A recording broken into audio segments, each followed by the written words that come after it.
see trees of green, red roses too. I see them bloom for me and you. And I think to myself, what a wonderful world. Hola amigos, ¿cómo están? Mi nombre es Patricia Giuffre, ya me conocen, hace muchos años que estoy haciendo este programa y tengo la felicidad de comenzar un nuevo ciclo y de cumplir, es el programa número 100. Así que doblemente feliz de volver a estar con todos ustedes. Y hoy me van a acompañar dos notables investigadores, uno de ellos es escritor y otro es historiador. Y vamos a hablar nuevamente de dos grandes escritores que son de nuestra zona, porque todos vivimos por 3 de febrero. Me estoy refiriendo a Marco de Nevi y al maestro Ernesto Sábato. Así que nuevamente muy feliz de poder comenzar nuevamente este ciclo hablando de estos dos grandes escritores y espero que nos acompañen y que juntos nos deleitemos escuchando los testimonios de estos dos grandes investigadores.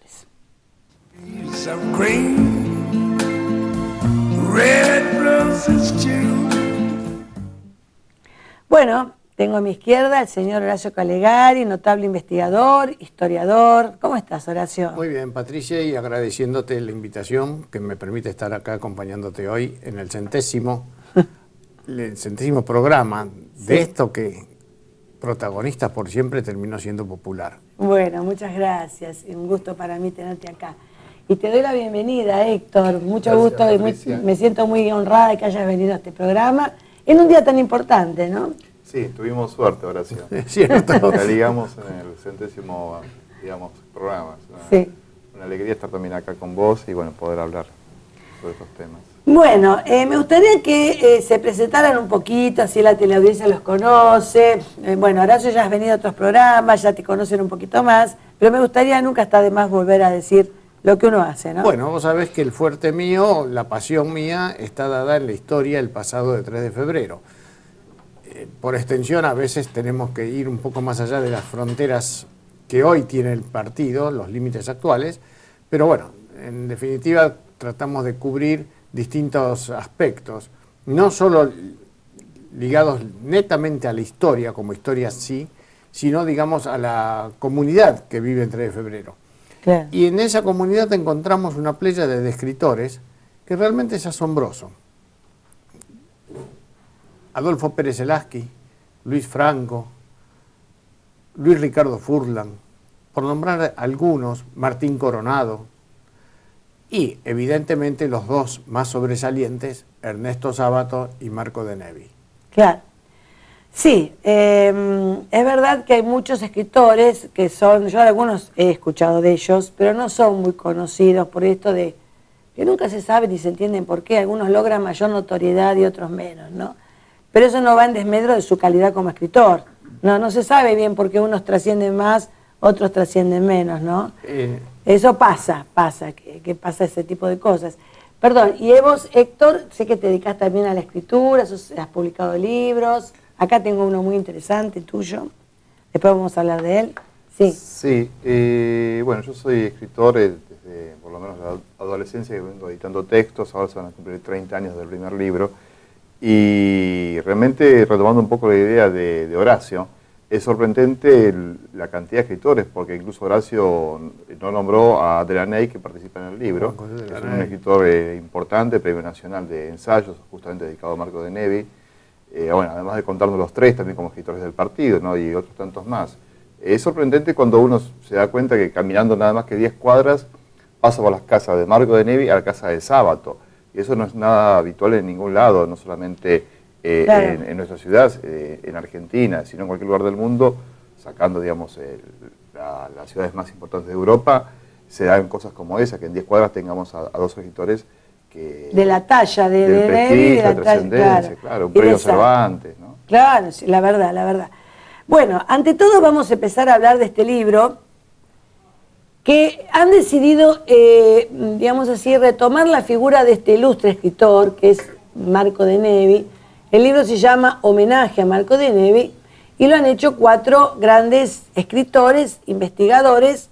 Hay 2 que no han podido venir por motivos personales y laborales, como ser el reconocido escritor Fernando Sorrentino, que inclusive yo he dado muchos cuentos de él en la secundaria, sería muchísimos un tiempo atrás, y el señor Juan José de Laney, que creo que has hablado recién, no de él. ¿Qué los motivó? ¿Cómo lograron ponerse de acuerdo los 4, que no es tan fácil? ¿Qué los motivó a hacer este trabajo? Yo creo que el editor real del libro, siempre hay un editor atrás, es Horacio, ¿no? Que es el que tuvo un poco que juntarnos a los 4 y hacer que no nos pisáramos en los temas, ¿no? Claro. Bueno, es cierto que en principio te diré, tratamos de hacer un libro que sea, como dice su título, un homenaje, pero un homenaje a alguien que entendemos está en el primer plano entre cuentistas argentinos. Hay algunos que lo ubican entre los 3 primeros, Borges, Cortázar, de Nevi, por ejemplo, es habitual, el caso de Antonio Requeni, o el caso del mismo Sorrentino. Pero por otro lado, tenemos a aquellos que lo tratamos directamente en algún momento. Yo he tratado mucho a Marco en distintos aspectos y en distintas etapas de la vida. Yo en 1942, con 5 años, aprendí a leer y escribir en la casa de él, de la mano de su hermana Emma, que era maestra, y ahí empecé a conocerlo, a tratarlo. Te imaginas, teníamos 16, niño, 17 años de diferencia, niño, claro, uno lo veía como el ogro, porque además eran todas mujeres, excepto él. Fíjate, sí, tuvo varias hermanas, ¿no? Tuvo 6 hermanas. 5 hermanas, perdón. El primero de todos, el mayor de los hermanos, era un varón. Pero el tema está dado, yo después me seguía viendo con él, nos seguíamos encontrando cuando él vivía en Belgrano. Él hacia 1980 abandonó Sespeña, se mudó a Belgrano con 2 de las hermanas que lo sobrevivían y fue el último del clan de Nevi en desaparecer. Y con un sino bastante problemático o misterioso, excepto el primero, el hermano, el resto, ninguno se casó. Sí, nosotros tuvimos la oportunidad de hacer otro programa sobre Marco de Nevi y hablamos de ese tema, viste, que de la soltería, que a veces pasa en determinadas familias, se da que la soltería es recurrente, ¿no? Y en otras familias se casan todos, pero el tema es cómo lograron armar este libro para que, como dice Héctor, cada uno hablara no de lo mismo que habla el otro, obviamente, ¿no? Bueno, ¿cómo lograron hacer eso? Tratamos de que cada uno canalizara algo de lo que tenía más estudiado en profundidad. Por ejemplo, el caso de Delaney fue paradigmático. Él mismo dijo, yo puedo hablar del cine de Marco de Nevi. De Marco se hicieron varias películas sobre las obras de él, cuentos, novelas. De hecho, en Estados Unidos, en Hollywood, se filmó Ceremonia Secreta con Mia Farrow, Elizabeth Taylor y Robert Mitchum.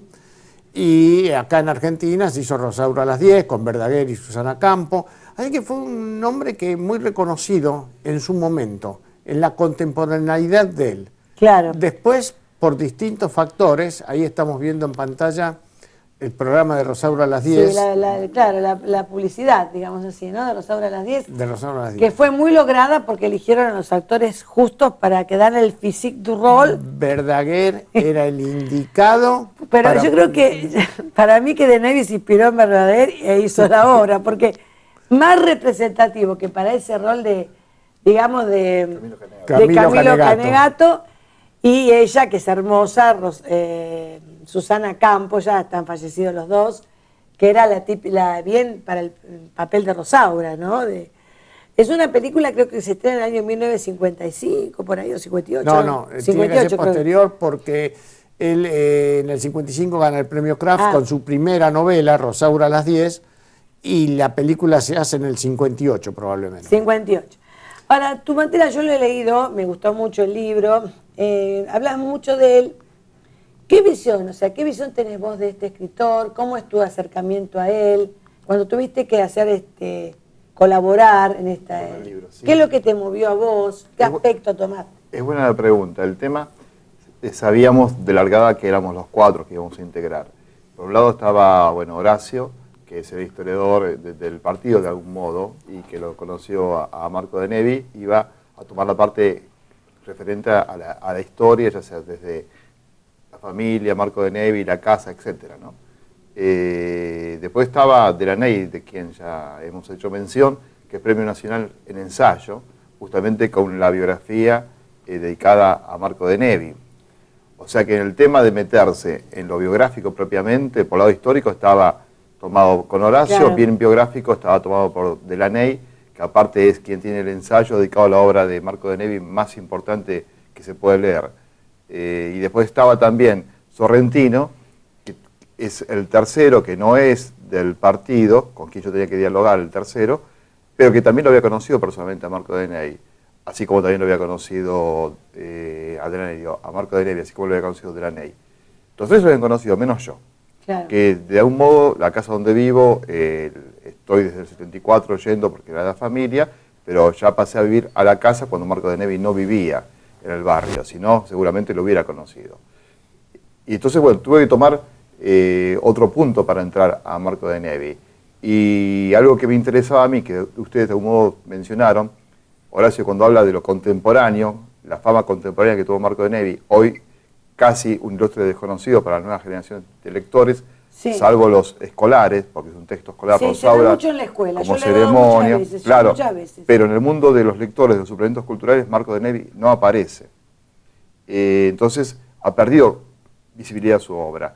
Y por otro lado, algo que vos también mencionaste antes, referido a qué hace que un escritor esté vigente o no esté vigente. Claro, sí, se mantenga, porque es difícil perdurar. Exacto, bueno, más cuando fallece. Perdón, es difícil llegar ya, ¿no? Sí, eso es pero perdurar casi es fortuito. todavía más difícil que llegar, es mantenerse, ¿no? Entonces, bueno, yo me dediqué a ese punto. Traté de dedicarme a partir de distintas entradas al tema de la visibilidad de una obra, la visibilidad de un escritor cuando ya desaparece, cuando deja de publicar por distintos motivos, y casos casi históricos que se han dado con obras o escritores, a veces obras que tuvieron una gran fama en un momento de la historia, tiempo después no son leídas ni publicadas, y de ahí que el ensayo que yo escribo se llame Y la fama es puro cuento, Sí. tomando el verso de Correa. Y como decía Borges, estrépito y ceniza, que para mí es una imagen muy cabal de lo que realmente es la fama. Estrépito, porque hay gente que logra subir de una manera vertiginosa al pináculo de la fama. Marco es un caso de eso. Y después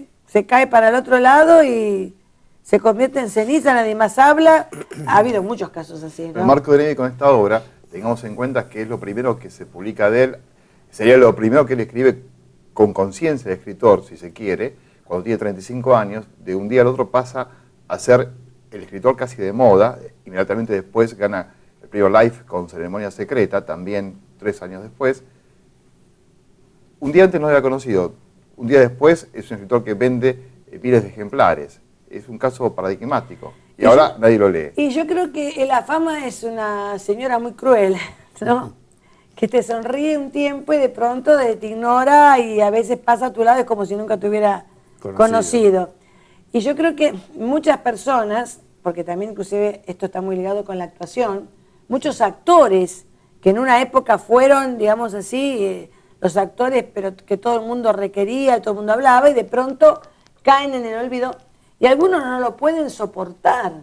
Por eso algunos llegan al suicidio, he conocido varios casos, porque también el público te pone y luego el público te baja y después no habla nadie más. Y mira, me estoy acordando de un caso que todo el mundo conoce de Lucille Ball. ¿Quién no ha conocido a Lucille Ball?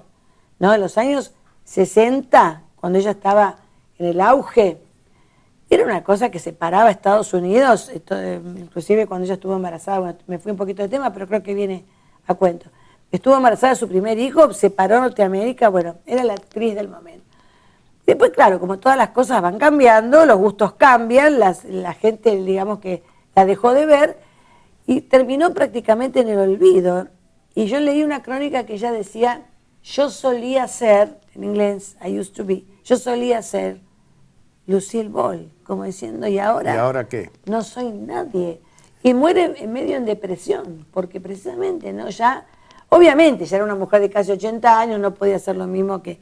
Y esto nos pasa a los escritores también, ¿no es cierto? Pasa a los grandes a escritores, los científicos, a los deportistas, a los políticos, a todos los que llegan a la cumbre y que después prácticamente caen es muy en el olvido difícil, de las claro, comunidades. mantenerse. No, el ¿no? tema acá que yo enfoco que en el caso del escritor, a diferencia, uno va a la obra y siempre la obra es igual de rica o no, o es vista históricamente y pierde valor, etcétera, si fue o no fue original.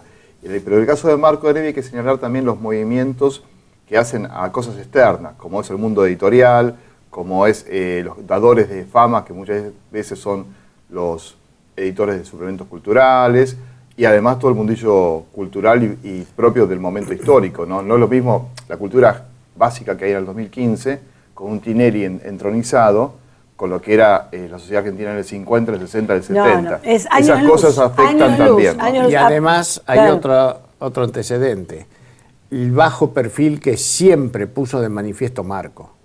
Claro, bueno, porque es un autor de otra época. Pero él se y tal vez en negaba. esta época a lo mejor hubiera cambiado de manera de pensar. Por ejemplo, ahora vamos a dejar una pregunta ya para el próximo bloque, que vamos a tender un manto de suspenso. Y precisamente eso que acabas de decir, él vivió en otra época, ¿no? Porque murió ¿en qué año? 98. Claro. Ahora, vos fíjate que el mundo ha cambiado y cambia de una manera muy vertiginosa, porque no podemos hablar del año 98, podemos hablar de hace 2 años a esta época, la vertiginosidad con la que nos vamos moviendo, en todos los órdenes, ¿no? Y yo creo que, bueno, que Nevi era un señor acostumbrado a otra época. Tal vez en esta época hubiera sido hacer entrevistas, estar en algún programa, estar en los medios. Pero bueno, no me contestes eso, lo vamos a dejar en suspenso. Ya volvemos. Piece of green, red roses too. Patricia Giuffré te invita a reconfortar y elevar tu alma, compartiendo con vos sus 2 primeras creaciones, 12 cuentos de fe, de ángeles y de milagros, y vientos de esperanza. En venta en las principales librerías del país o por mail a protagonistasporsiempre@yahoo.com.ar. Piece of green, red roses too. Quedó una pregunta en el suspenso. Yo, el planteo es el siguiente. El de Nevi responde a otra época, ¿no? Ahora inclusive me vas a hablar un poquito de cómo era como persona, porque hasta ahora hemos hablado como escritor. ¿Cómo era él como persona? Mirá, había una doble faceta en la vida, en la personalidad de Marco. Por un lado, lo que era como escritor. Por otro, lo que era como vecino y hasta te diría más como funcionario a nivel profesional. Él tuvo a su cargo, llegó a tener a su cargo, sin haberse recibido de abogado, la jefatura de la parte jurídica de la Caja Nacional de Ahorro Postal. En ese sentido fue, como escritor te diría, una persona que siempre estuvo del lado oscuro, del lado oculto. No fue el que se muestra, el que sale a buscar el premio. O sea, perfil bajo. Bajísimo. Lo que se puede decir hoy como perfil bajo. Bajísimo. Te diría que en un caso concreto, nosotros en Caseros le entregamos un premio, la famosa columna de la cultura que otorgaba el Banco Caseros, y ni siquiera lo vino a recibir, a pesar de que a mí me había prometido que iba a venir. ¿Y vos por qué pensás que eso actuaba de esa manera? Era parte de una personalidad no tímida, sé antisociable. Es probable, no, tímida te diría. Pero por otro lado, era amigo de las grandes reuniones, donde tenía 2 grupos de amigos e impedía que se mezclen. Si hoy venían unos, otro día los otros. Claro. Y era un noctámbulo. Salía a caminar a las 2, 3 de la mañana por Belgrano, con algunas monedas en el bolsillo, y al primer pordiosero que se le cruzaba, que lo sabía y en cantidad, entregárselas. Bueno, una personalidad compleja, diría yo, ¿no? Y bueno, una persona que a lo mejor no disfrutaba de estar en la vidriera, como otras muchos. Hay mucha gente que no le gusta estar expuesta, ¿no? Y que preserva mucho su privacidad. A no todo el mundo le gusta estar en esos programas donde hablan ¿no es cierto? No todos son mediáticos. No. Pero sí creo yo que hubiera accedido a una entrevista, tal vez hubiera colaborado en algún programa, porque ha cambiado mucho el mundo de los escritores debido al auge de los medios. No es lo mismo un escritor de esta época que un escritor de hace 40 años atrás. Sí, igualmente, disculpa que te Sí. corte, ¿no? Quiero recordar algo que decía Delaney, lo dijo también en la Biblioteca Nacional, que se hizo una presentación. Sí, del hicieron una libro, presentación, sí. que Marco de Nevi no tenía amigos, y lo repite bastante Delaney, con mucha fuerza. Yo no puedo hablar sobre eso, dado que no lo conocí, y creo que el único que podría decir eso realmente es Marco de Nevi, por otro lado. Claro. Pero por otro lado también hace hincapié, a través de varias anécdotas, de lo complicado que era mantener un vínculo con Marco de Nevi. Sí, en eso comparto totalmente la opinión de Juan José, de que era difícil y era una persona que muy vulnerable en cuanto a su personalidad, y eso lo afectaba mucho, Muy sensible. muy tal vez. sensible. Muy Y eso sensible. lo haría tal vez cerrarse un poco, De ¿no? cerrarse justamente. Era una autoprotección que se formaba. Tal vez era él. un escudo que él se ponía para no lo hirieran, y bueno, es muy factible. Vamos ahora enseguida a ver el tráiler de la famosa película Ceremonia Secreta, de la cual has estado hablando recién, y vos dijiste que no se respetó para nada el libro de Se respetó Nevi. poco el libro, vos dices de ceremonia. No, de ceremonia, Ceremonia sí. sí, se respetó poco, no quedó conforme Marco de Nevi, No. y bueno, se pueden subrayar bastantes diferencias entre lo que es la obra escrita y lo que fue la realización de Loveday. Pero bueno, lo que sí sobresale ante todo es el elenco que lo mencionó recién Un Horacio. elenco muy importante Sí, para la... sí, sí, No. primeras habrá figuras sido- en el momento. Mitchum, La verdad, Elizabeth Taylor y Maya Farrow. La verdad. Ahora, creo que se le dio Una cosa única para un me narrador imagino. latinoamericano Tres de esa época. Tres figuras y muy importantes. Creo que se le dio, que eso es lo que a mí me molesta mucho, cuando se distorsiona el espíritu de la obra del escritor, ¿no? Porque yo considero que una escritora, por ejemplo, de muchas escritoras pasa, que han escrito todos pertenecemos a un contexto histórico, porque cada escritor está asignado por su tiempo, obviamente, ¿no? Y que, por ejemplo, escritoras que han sido de la época victoriana, ahora vuelven a firmar las obras y ya les ponen un rasgo que no ha sido el característico. Voy a poner un ejemplo de películas de Agatha Christie que fue realmente victoriana, y ya que las nuevas películas que se filman le ponen un sesgo, por ejemplo, de homosexualidad, de lesbianismo, que esta autora en la vida hubiera abordado ese tema porque era victoriana y no le interesaba tampoco. Pero esa actualización, si se quiere, Sí. con la cual uno puede estar o no de acuerdo, yo por lo común no estoy de acuerdo, abarca todo. Hay una película saliendo bien de la temática de Marco de Nevi acerca de lo que es el Valhalla vikingo. La otra vez la veía y da para reírse. El guerrero que custodia la entrada al Valhalla es un negro. Está todo bien que los negros no vamos a discriminar, pero en el Valhalla vikingo no los veo, No los vi. El negros. vikingo... No los veo. Entonces pues pasan esas cosas. Vamos forzando para que entren todos. Pero a Aparte ver. distorsionar el Distorsionás. espíritu de una obra es faltarle respeto al escritor. Sí, pero pensá que Sí. el cine es un cine muy comercial. Y sí, me imagino.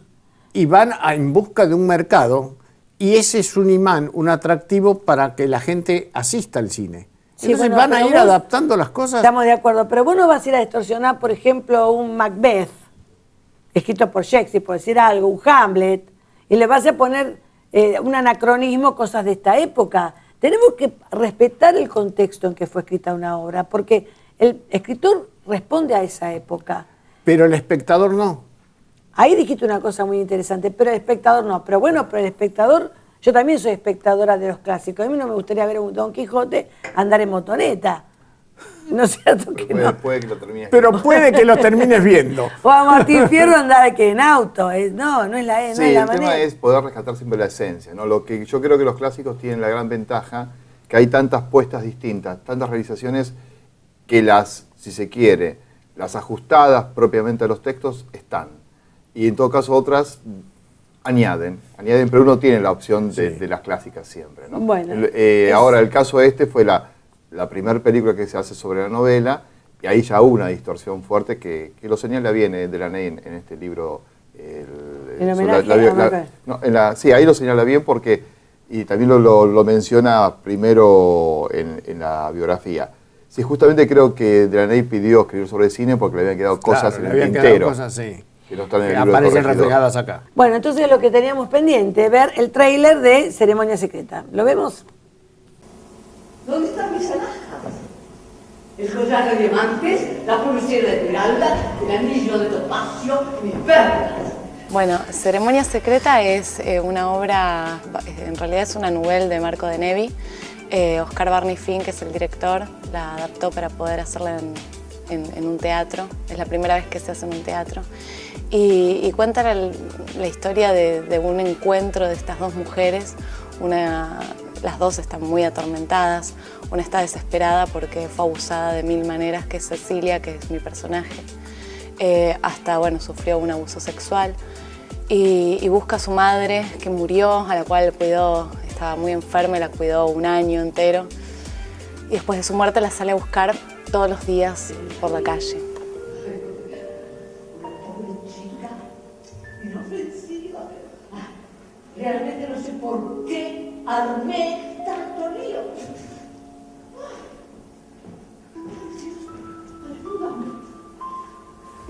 Y a su vez está Leonides, que es una mujer que tampoco es muy solitaria, no tiene familia. Y bueno, en la obra, en la adaptación, se encuentran en el cementerio, ¿no? Y Cecilia la confunde con su madre muerta. A partir de ahí se crea un vínculo entre las dos, porque las dos se necesitan, las dos están muy solas. Lo que contaron estas ladronas me dio asco. Pero algo me dice que no fue así. Y también, bueno, la novela de Marco de Nevi tiene un trasfondo muy psicológico, donde Cecilia, tan abandonada, ni siquiera se puede encontrar a ella misma, y con el amor de esta supuesta madre va a volver a reencontrarse. Así que bueno, se cuenta este vínculo, cómo es la vida de estas dos mujeres, cómo se unen, si logran unirse o no, desde qué lugar, toda la mentira, ¿no?, que hay en el ambiente. O sea, las dos son personas que no son quienes son, porque Cecilia perdió la razón y está en una realidad que no es la que vive ella. Y Leonides también toma la personalidad de una madre que no es, y busca venganza. Así que bueno, también hay mucho misterio, hay un tinte policial, había que crear suspenso porque en la novela todo eso está, y había que contar la historia como Marco de Nevi la quería contar, ¿no? Salió a pasear.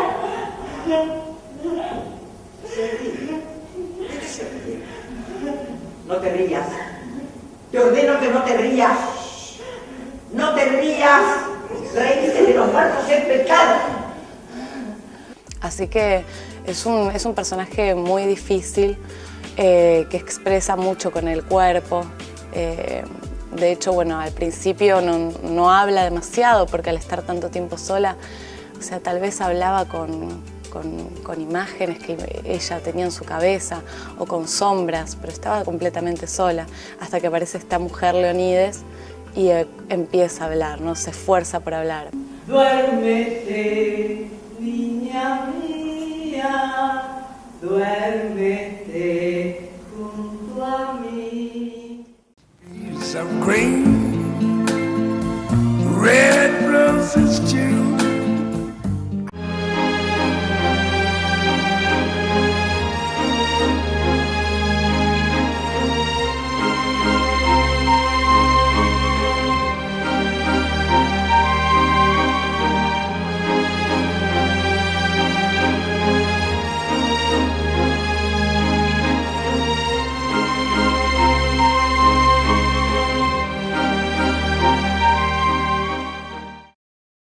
Leaves of green, red roses too. Bueno, tenés unas anécdotas muy interesantes para contar, no solo de Nevi, sino también de Verdaguer, que fue el que hizo Bueno. de Camilo Canegata, Lo que ¿no? pasa es que uno lo conoce en la faz profesional y bueno, ¿no? Pero- Verdaguer era un tipo que vivía alegre. Alegre. Vivía alegre. Era cliente de un banco en el que yo trabajaba y nosotros, la alegría era verlo ingresar a la sucursal bancaria porque siempre traía ese dejo de alegría, del chiste, el cuento que contaba permanentemente. Pero nunca no era un chiste chabacano, nada que ver, era un cuento oculto, Sí, inteligente, sí. medio ácido también, ¿no? A veces. Y me estamos contando de Nevi, que fue que pergeñó la trama de esta ceremonia secreta cerca de acá, dijiste. Sí, todavía está la casa, es una mansión antigua, Suipacha 50, acá Suipacha y Rivadavia. Mirá vos, que él se ubicó la trama de esta... La ubicó allí, en acá. esa mansión. Qué interesante, la verdad, hay tantas cosas que uno no sabe, ¿no? Y son tan interesantes. Bueno, vamos a leer, me gustaría, Héctor, que leyeras un cuento que hiciste, un microrelato en realidad, para concursar en un certamen que organizó el Sanatorio Modelo de Caseros, y se llama El Fantasma de Saspeña. Si lo podés leer, es muy cortito porque es un microrelato, obviamente. Sí, es un texto bien breve de un libro que espero sacar este año junto a otros 60 textos de este tamaño. Bueno, Fantasma de Sáenz Peña, lo voy leyendo desde acá a la pantalla. Sí, creo que se ve bien. Sí. Hay un hombre que a altas horas recorre la plaza, se sienta en un banco, al rato se alza y va hacia otro. Recorre los senderos de ese territorio de altos eucaliptos, a la vera de la estación de trenes, y en ocasiones se asoma hasta ella. Lo distrae el tintineo de la barrera que anuncia el tren, el rugido que abre en la madrugada el silencio de la noche de provincia. El barrio duerme, pero él camina, va detrás de algo y no halla lo que busca. Lo sé por los gestos que hace, pero se detiene y vuelve a un banco. Desde allí contempla el paisaje como el artista que frente a un vasto escenario presagia la obra a la que dará inicio. Sonríe, mueve las manos alentando personajes que solo él percibe. Sus gestos delatan otras presencias. Da la sensación de que ha recuperado la memoria. Recuerda los primeros cuentos. Cierra los ojos y ve las habitaciones de la madrileña. Retornan esas historias y con ellas historias nuevas que agitan la imaginación del creador. Él las susurrará al oído de algún paseante nocturno que atraviesa la plaza. Y cuando el aire se puebla de ruidos y las inaugurales luces comienzan su tarea y van dando vida nuevamente a los objetos, se despide, cruza por América hacia Mequino y dobla hacia su antigua casa, allá donde creció y fue hombre, hacia Pastorino al 600. Se me hace que los que partieron nos dejan parcialmente, que la esencia que animó sus vidas permanece, y ellos andan entre nosotros y este mundo, visitándonos cuando la luz del sol aún no encendió el día.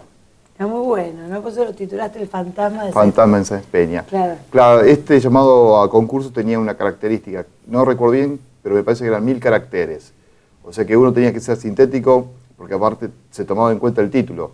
O sea que ni siquiera podía permitir poner El Fantasma en Sáenz Peña, porque me quitaba caracteres para el desarrollo tal del cual, texto. Tal cual. Sí, yo también participé de ese concurso y hice una cosa medio parecida, pero la titulé Homenaje a Sábato y de Nevi, porque el otro grande es Sábato, ¿no? Hay una sola cosa que quiero Sí. comentar ahora y que teniendo al historiador del partido viene bien. Hay una sola trampa que cometo, que lo pensé bastante, que es menciono la calle Pastorino como es actualmente el nombre de la calle. Cuando vio Marco de Nevi toda su vida tenía otro nombre. Lo que sucede es que, bueno, yo lo pienso desde ahora y Claro. ahora recorre Pastorino. Y bueno, Pero lógico. que no es el nombre. La calle Pastorino, vos decís bien en tu cuento, al 600, es hoy 657. Pero originalmente, cuando él nace, cuando vive, esa calle se llamaba Félix Muñoz y el número era 2244. Qué Y ese memoria. 2244 está en mi posesión, está ¿Qué? en mi casa. Mirá Lo vos. recuperé como un homenaje que hice a Marco. Está en el Mirá patio. que- Está en el patio. Mirá que bien, mirá que bien. Sí, lo pensé varias veces que correspondía, pero me incliné que correspondía a Pastorino en tanto que el fantasma ahora recorre Y por eso lógico, lo pongo lo Félix actual, Muñoz. por Claro, por eso supuesto, lo lo pongo actual. Félix Muñoz. No va a ser antes cuando estaba la... Aparte orgulloso porque yo vivo en Pastorino. Entonces, Ah, bueno. Y acá quiero que me hables de este libro que es muy interesante, pero lo acabas de traer, Camino a Babel, que son tus conversaciones con otro grande, con Borges. Realmente me gustaría que me contaras, no sé si tenemos mucho tiempo, pero que me cuentes un poquito cómo fue que lograste acceder al maestro Borges. Bueno, eso lo cuento en el libro, o sea que pueden ir y comprarlo la gente y van a saber. Bueno. Pero brevemente fue fácil, dentro de todo. Traté en el 83 comunicarme por teléfono con él en varias ocasiones, logré hablar varias mañanas con Borges, hasta gané cierta confianza. Entonces a partir de ese momento me recibió en el departamento de Maipú, lo vi varias ocasiones ahí, salí a comer alguna vez con él, hasta poco antes que bueno, Borges viaja finalmente a Europa, donde fallece en Ginebra. El libro recupera 2 conversaciones que tengo grabadas, que están documentadas, y aparte recupera un anecdotario, que eso sí, incluso lo titulé creo Solo Memoria, dado que depende de mi memoria, a diferencia de las grabaciones. Y las junté para que tenga un poco más de volumen, más texto, un pequeño ensayo sobre literatura, centrado en la figura de Borges. Eso hace la estructura del libro, que esta es la segunda edición, la primera salió en el 2004, esta creo que es del 2009, y hay una tercera edición a la cual se adicionó un ensayo sobre Borges y Sul Solar. Eso es una edición chilena, no ha llegado a la Argentina, más que unos pocos ejemplares que traje yo desde Chile, y salió en el año 2013. Bueno, ¿y cómo era Borges digamos así, monstruo literario? Todos lo conocemos, ¿quién no ha leído las obras de Borges? Pero ¿cómo era como persona, me interesa a mí? Ya de entre casa, ¿cómo era? Yo me sentí muy cómodo con él. Que hay una palabra tal vez que sea afable, que lo define. Yo conocí un hombre de 80 y pico de años. Yo tenía algo de 20 y algo, 20 y tantos años. Entonces, bueno, había 6 generaciones en el medio, lo cual hace que un montón de temas, que para mí en ese momento eran importantes, no iban a ser hablados con Borges. Claro. Pero íbamos a hablar de literatura y de filosofía y de cosas que compartíamos. Yo lo sentí eso, como alguien muy educado, muy abierto y que me permitió, yo siendo un mocoso, estar con él. Ya siendo quien era, ya era Borges, estaba consagrado, absolutamente. Claro. ¿Por eso no te habrás sentido un poco intimidado? Yo no me sentí, no, pero no entrevisté, fueron conversaciones. Bueno, pero hay que no estar me sentí hablando con intimidado, Borges. no porque era muy atrevido yo en ese entonces. Quizás ahora... la juventud de uno hace que la... Claro, quizás ahora si lo pensaba más de una vez estaría nervioso antes de verlo. En ese momento no fue así. Lo que sí lo comento en el libro, uno es como que sentía que quedaba en un estado de gracia después de estar con él. Algo muy particular que no pasa habitualmente. Claro. Quedaba en un estado distinto. La sabiduría de él era impresionante. Algo muy ameno que se emanaba. Y lo que sí hay que destacar esto. Hacía fácil estar con él, no lo hacía complicado. Recién habíamos hablado justamente de las dificultades de vincularse con Marco de Nevi. No lo conocí, me hubiera gustado conocerlo y tratarlo. Quizás hubiera pasado lo mismo con él, pero por lo menos que con Borges sí estuve, puedo decir eso, definiendo rápidamente. Era sencillo estar con él. Me parece que era un hombre humilde dentro de todo. No era un hombre muy humilde, que debido a su talla podría haber sido, ¿no?, una persona soberbia. No, yo creo que era un hombre muy humilde. Soberbia no sentí nunca. No, yo creo que por las entrevistas que le han hecho, yo lo he visto una persona, la humildad de los grandes. Era un hombre más bien tímido, me da la sensación también, ¿no? Que le costaba Tenía una timidez, sí. Una vez leí una crónica que cuando a él lo invitaban a conferencias, a él lo intimidaba mucho que hubiera 100 personas escuchando. Entonces, obviamente, ¿qué hacía? Él se focalizaba en uno de los que estaban adelante y siempre miraba a esa persona para no sentirse apabullado por las otras 99 que lo estaban... Es que realmente es difícil dar una conferencia, no es sencillo, ¿no? Y él se focalizaba en esa persona y la miraba a esa persona. Y no miraba al resto, porque le costaba. No es fácil tampoco, ¿no?, plantarse. Yo lo conocí. Tuve suerte acerca de eso, dar este año un ciclo de conferencias en Casa Borges, justamente. Qué interesante. ¿Dónde está la Casa Borges? Está a unas 6 cuadras por un diagonal Almirante Brown, en Adrogué, a 6 cuadras de la estación de Adrogué. En Adrogué está la Casa Claro, Borges. porque esa casa la manda a construir la madre, Leonor. Y después se vende cuando Nora Borges, con Guillermo de Torre, tiene que comprar un departamento y bueno, necesitaban el dinero, no eran gente que sobrara el dinero, ¿no? Pero está también la fundación Claro, la Fundación Borges es de María Kodama. Esta es la casa propiamente... la casa de la familia, digamos así, de Borges. Claro, donde Borges pasó muchos veranos, donde escribió parte de lo que son ficciones y el Aleph, y justamente donde preparó su primera conferencia. Mirá Cuando se quedó vos. sin trabajo. Te diré que también tuve la suerte de tratar a Nora Borges y tuvo la delicadeza en alguna ocasión en que me consultó sobre mi núcleo familiar, saber que tenía 2 hijos y me regaló una ilustración original de Platero y yo que había efectuado ella. Mirá la vos. tenemos en casa todavía, Mirá. marcada ahí. Mirá qué bien. Después vamos a hablar, es que tengo tanto que preguntar, me va quedando poquito tiempo. Pero bueno, de Nora Borges, también te voy a preguntar por Nora Borges, porque la verdad que ha quedado un poco opacada por la figura del hermano, ¿no? De la talla del hermano. Pero bueno, de Nora Borges hablamos en el próximo bloque. Ya venimos. Piece of green, red roses too. En este primer libro de la saga, Crimen en el convento de la adoración, se plantea un terrible misterio. Una a una las alumnas del último año están desapareciendo. Y el comisario Ledesma, junto a su amigo, el sacerdote Pablo Monallar, deberán aguzar su ingenio para resolverlo. ¿Habrán logrado llegar a la verdad? ¿O un nuevo giro de los acontecimientos les demostrará que están en foja cero? No te quedes con la duda. Resolve el misterio leyendo Crimen en el convento de la adoración y su nueva entrega, No matarás. Piece of green, red roses too. Bueno, se me está volando el tiempo, ¿no? Volando. A mí me hubiera encantado conocerlo a Borges personalmente, lo vi.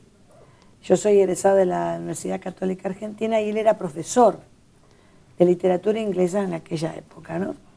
Pero en aquella época la universidad no estaba como está ahora en Puerto Madero, no.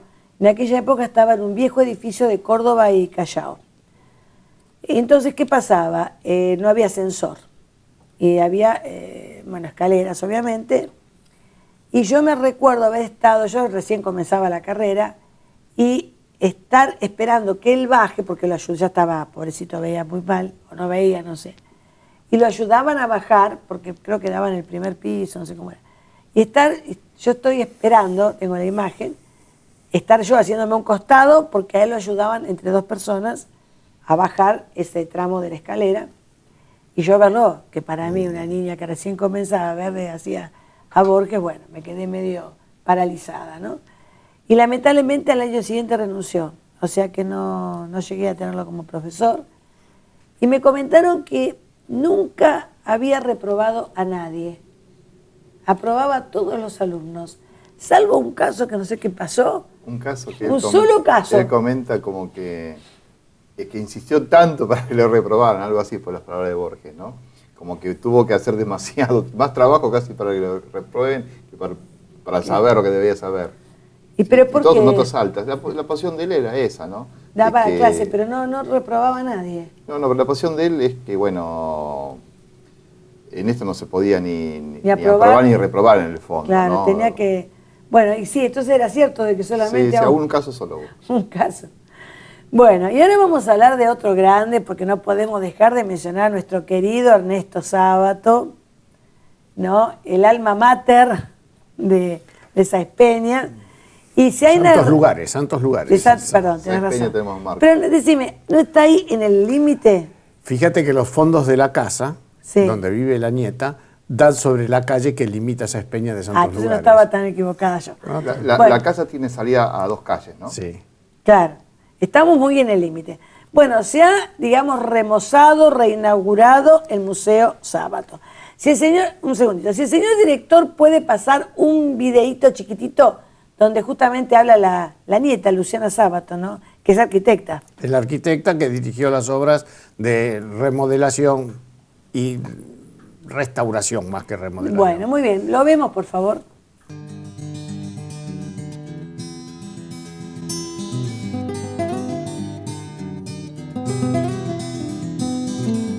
Para mí es como un objetivo cumplido, ¿no? Porque hace mucho tiempo empezamos con este proyecto, 3 años, y finalmente creo que lo logramos. Igual falta todavía hacer algunas cosas, pero la mayoría de la casa ya está restaurada. Falta la parte del sótano, pero todo lo demás ya está, se puede visitar por el público, va a haber todo un recorrido. Se va a abrir los miércoles y sábados de 10 a 15 horas y en principio el recorrido es para visitantes, para colegios, pero todavía no empezamos con actividades. Empezamos modestamente, digamos. Después iremos agregando cosas. Hay muchos proyectos para hacer, pero por ahora nada más que con las visitas. Cada vez que viene alguien me hace acordar a mi abuelo, es como que rememoro todas las cosas que pasé con él. Para mí es muy importante, era una figura muy importante para mí, está siempre muy presente. Entonces es como que siento mucho orgullo, ¿no? Y bueno, y contar, uno va contando, ¿no? Y en cada visita es distinta, porque uno va contando cosas diferentes. Es lo que va surgiendo, es lo que me van preguntando aparte. Y bueno, y hay tantas anécdotas y tantas cosas para decir que siempre es como no es siempre lo mismo, digamos, ¿no? Bueno, contame un poquito, me dijiste recién que han cambiado los días de las visitas guiadas. Va al Museo Sábato. Las visitas guiadas ahora se realizan jueves y sábados a partir de las 12, cada hora, en grupos no mayores de 15 personas. Realmente tiene buena recepción, viene mucha gente y aprovecho para pasar un poquito el tema, diría el aviso parroquial. El 24, que se cumplirían 104 años del nacimiento de Sábato, vamos a realizar la celebración en la Plaza de Santos Lugares. Ah, mira qué bien eso. Ya contamos con una autorización por parte de la municipalidad, que incluso va a apoyarnos logísticamente. Se colocarán 2 grandes banners que se están diagramando en este momento. Y bueno, un poco para que la gente tenga una certeza o un acercamiento mayor a Sábato, porque es notable que viene gente. El otro día yo recibí gente de Canadá y de Hungría en la casa de Sábato. Y acá no le dan la importancia. Pero no, escúchame, gente que anda por la Avenida La Plata, 4 cuadras de la casa, no sabe dónde queda la casa. Pero siempre pasa igual, siempre pasa igual. Es mucho más, digamos, bueno, ya lo dice Jesús, nadie es profeta en su tierra, ¿no? Vamos a empezar por ahí. O sea que eso es bíblico, ¿no? Pero es verdad, gente que viene, otro día contaste de un señor de Noruega, que vino a tocar el timbre y quería que le abrieran la puerta porque había venido desde Noruega, acá a la vuelta, ¿no? Sí, sí. Y le abrieron la puerta. Sí. No, sí. Se hacen excepciones porque, bueno, en atención a las distancias que recorren. Claro, yo ahí me atrevo a decir una cosa. Aparte tiene hasta que ver el inicio, son varios puntos mi ensayo en el libro de Marco de Nevi. El primero justamente comento cómo descubro la casa de Marco de Nevi caminando cuando vengo de comprar el pan de casualidad. Veo una placa y veo que es la casa donde vivió Marco de Nevi, que hasta ahí no sabía.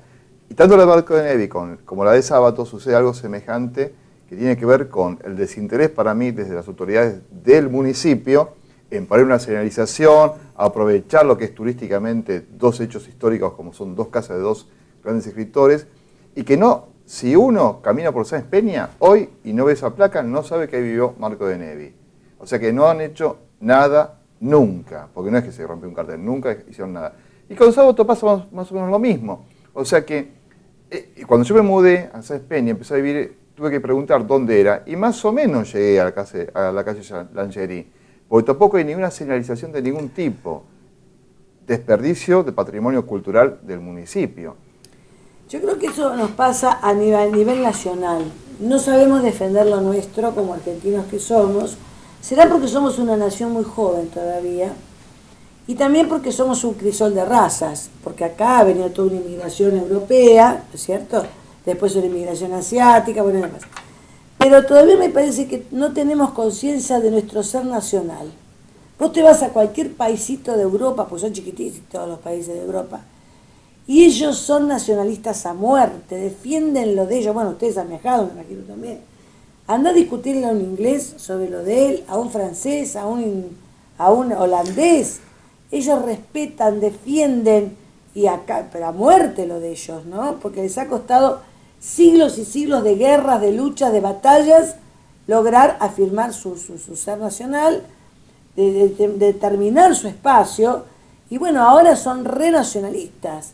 Nosotros me parece que nos falta mucho esto para aprender.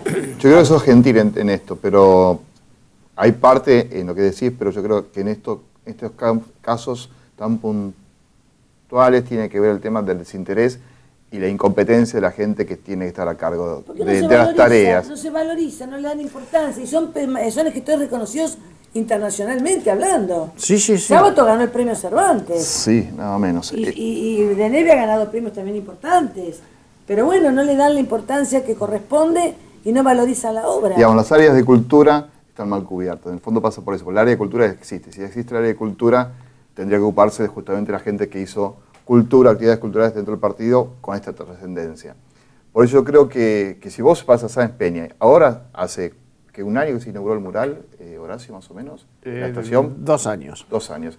Bueno, eso es algo bueno. Vos llegas a la estación Sáenz Peña, ves un mural enorme, la foto de tapa del libro fue sacada delante del mural, entonces ves la imagen de Marco de Nevi, entonces decís, bueno, ¿por qué está esta imagen de Marco de Nevi acá? Por algo será.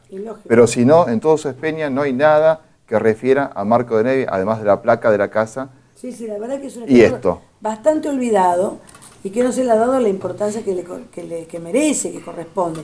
Yo creo que también las obras, por ejemplo, Rosaura, que yo las daba mucho hace unos años atrás, ahora no tanto, ¿no?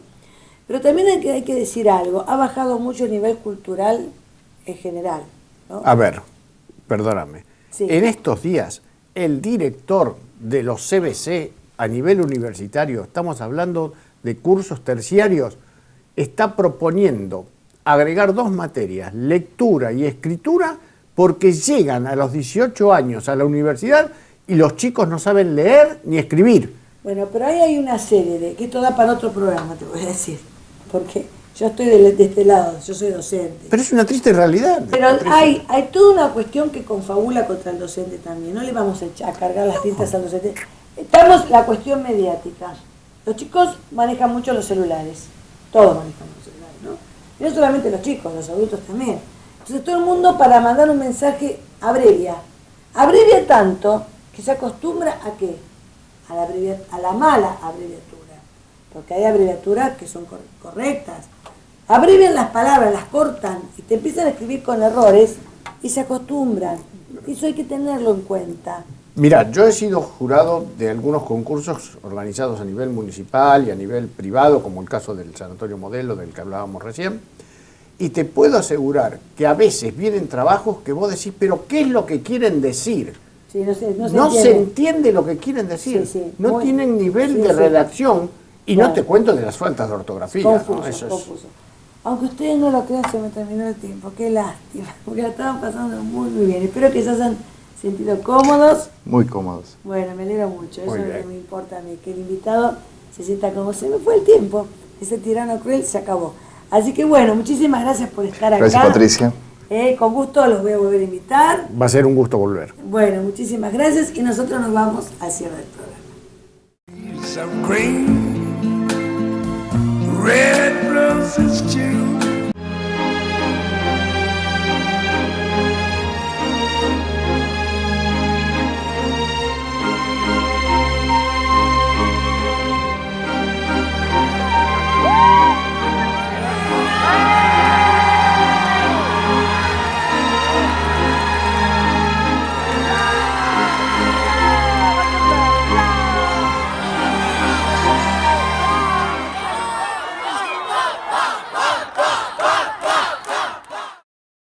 Of green, red roses too. Para finalizar me gustaría dejarles una frase que creo que realmente nos da una idea de cómo era como persona, de su sensibilidad. Él dijo una vez, no puedo evitarlo, cuando estoy en una fiesta, mis ojos se apartan de quienes se divierten e indefectiblemente van hacia donde alguien sufre. Espero que hayan disfrutado de este nuevo programa sobre Marco de Nevi y será Hasta una nueva emisión, Dios mediante. Gracias. For me and you, and I think to myself, what a wonderful world.